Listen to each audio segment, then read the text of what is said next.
भला भी सोच समझ कर करें, नहीं तो ऋषि की तरह तुम्हें भी नरक की सजा मिल सकती है। का सत्संग कथा एक संत की है जो माता दुर्गा के अनन्य भक्त थे, जिन्होंने कभी कोई पाप कर्म नहीं किया। गांव में नदी किनारे एक बहुत ही सिद्ध संत रहते थे जो माता दुर्गा के भक्त थे। गांव वाले उनको बहुत मानते थे। उन्होंने अपने जीवन में एक भी जीव हत्या नहीं करी, यहां तक कि चींटी भी नहीं मारी, इतने दयावान थे। फिर एक दिन समय ऐसा आया जब माता दुर्गा ने उनको दर्शन दिया और कहा, बेटा क्या इच्छा है तुम्हारी? मैं तुम्हारी भक्ति से खुश हूं, मांगो, क्या मांगते हो?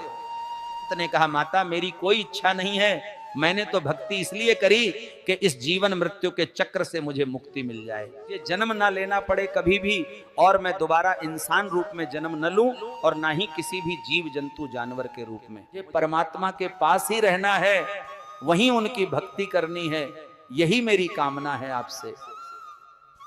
माता दुर्गा ने कहा, ठीक है, समय आने पर तुम्हें स्वर्ग की प्राप्ति होगी, भगवान के पार्षद तुम्हें लेने आएंगे। ऐसे ही परमात्मा की भक्ति करते रहो और सत्कर्म करते रहो और पृथ्वी लोक में लोगों के दुखों का निवारण करो। इतना कहकर माता अंतर ध्यान हो गई और ऋषि अपने नृत्य पूजा पाठ में लगे रहे। बिता गया। फिर एक दिन वो समय आया जब संत को लेने भगवान के पार्षद आए विमान लेकर। विमान स्वर्गलोक से धरती पर संत की कुटिया के पास रुका और संत ध्यान मुद्रा में बैठे थे।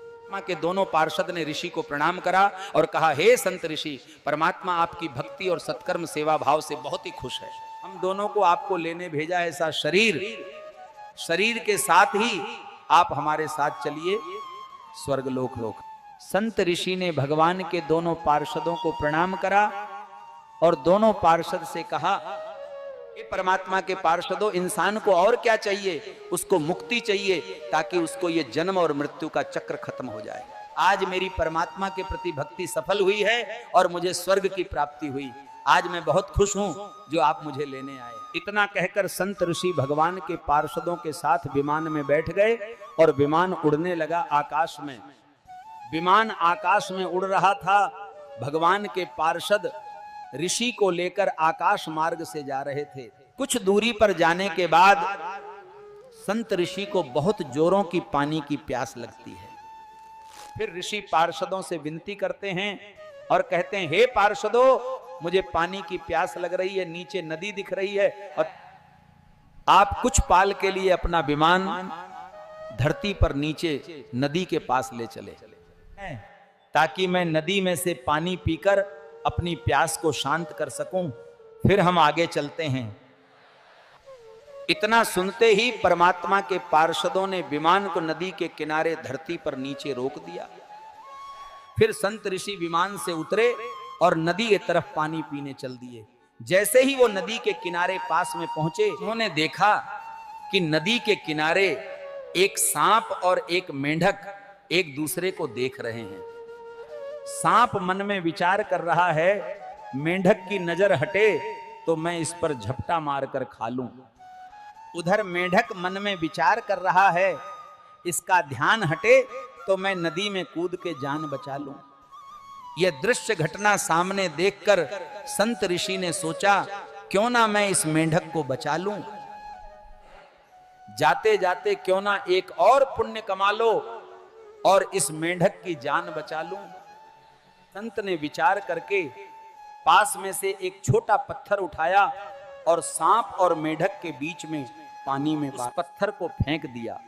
जैसे ही पत्थर पानी में गया, जोर से आवाज आई, डुबुक। ये आवाज सुनकर सांप का ध्यान बट गया और वह उधर देखने लग गया।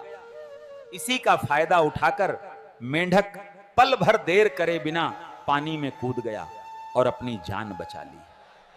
संत ऋषि मन में बहुत खुश हुए और सोच कि जाते जाते भी मैंने एक जीव की जान बचा ली। फिर संत ऋषि ने पानी पिया और पानी पीकर वापस पार्षदों के साथ विमान में बैठ गए। कुछ समय चलने के बाद भगवान के सामने पार्षदों ने ऋषि संत को पहुंचा दिया। संत ऋषि ने भगवान को देखकर प्रणाम करा और उनको धन्यवाद कहा। इतना कहा ही था कि भगवान ने आदेश दिया पार्षदों को, जाओ इनको, संत ऋषि को 1 घंटा नरक में घुमा कर लेके आओ, इनको 1 घंटा नरक प्राप्ति हुई है। परमात्मा की यहां बात सुनकर संत ऋषि चौंक गए और दोनों पार्षद भी। संत ऋषि ने परमात्मा से कहा है, मुझे जहां तक याद है मुझे स्वर्ग की प्राप्ति हुई है, मेरे जीवन में मैंने कभी भी कोई गलत काम नहीं करा है और ना ही किसी जीव की हत्या करी, हमेशा आदि शक्ति और आपकी ही सच्चे मन से भक्ति करी है, आपकी ही पूजा करी है, ताकि मुझे स्वर्ग की प्राप्ति हो और जन्म मृत्यु के जीवन चक्र से मुक्ति मिले। फिर ये 1 घंटा नरक की प्राप्ति, किस अपराध की सजा मिल रही है मुझे? परमात्मा ने कहा है, संत ऋषि पहले आप नरक का भोग करके आओ, उसके बाद मैं आपको बताता हूं। इतना कहकर परमात्मा ने पार्षदों को आदेश दिया। पार्षद संत ऋषि को नरक लेकर चले गए और 1 घंटा संत ऋषि को नरक में घूमने के बाद वापस परमात्मा के सामने हाजिर करा गया। संत ऋषि ने परमात्मा के हाथ जोड़ और विनती करी है, परमपिता अब मुझे बता दीजिए, मुझसे ऐसा कौन सा अपराध हो गया था जिसके कारण मुझे 1 घंटा नरक में बिताना पड़ा? परमात्मा ने कहा, तो सुनो, जब आप आकाश मार्ग से आ रहे थे तो आपको पानी की प्यास लगी है, आप पानी पीने धरती पर उतरे और आप नदी में गए पानी पीने। वहां पहुंचते ही नदी किनारे आपको एक दृश्य दिखता है जिसमें सांप मेढक को देखा रहा है और मेढक सांप को देख रहा है। सांप मेढक को खाना चाहता है और मेढक बचना चाहता है। संत ऋषि ने कहा, परमपिता ऐसा ही हुआ था जब मैं पानी पीने नदी के पास गया था, तुमने उस मेढक की जान बचाई, इसलिए तुमको 1 घंटा नरके रहना पड़ा। संत ऋषि ने कहा, परमात्मा लेकिन किसी भी जीव को बचाना तो सत्कर्म होता है। परमात्मा ने कहा, वो मेंढक उस सर्प का भोजन था और उसका मरने का समय आ गया था। उस दिन वह सर्प भूखा ही रहा और अगले दिन वहां मृत्यु को प्राप्त हो गया। ये मेरे द्वारा बनाए गए प्रकृति नियम है, मैंने ही सब जीवों को एक दूसरे का पूरक बनाया है। अगर मृत्युलोक में ये सुरक्षा चक्र नहीं बनता तो पृथ्वी पर सारे जानवर की भरमार रहती है। ये मैंने सब जानवरों को एक दूसरे का पूरक बनाया ताकि पृथ्वी लोक में संतुलन बना रहे। अगर ऐसा नहीं करता तो पृथ्वी पर हर जगह यही जीव जंतु दिखाई देते। यही प्राकृतिक नियम है। इसलिए मेरे द्वारा बनाई सृष्टि में और प्राकृतिक नियम में तुमने अड़चन डाली, जिसके दंड स्वरूप तुमको यह 1 घंटा नरक की सजा भोगना पड़ी।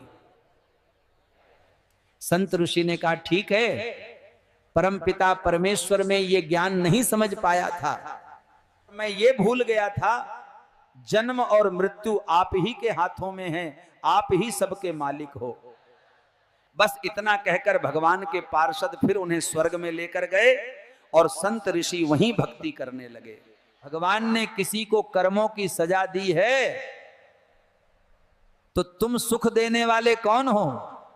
अगर मेरी कथा समझ में आई हो तो विचार जरूर करना, भला भी सोच कर करना। सीताराम।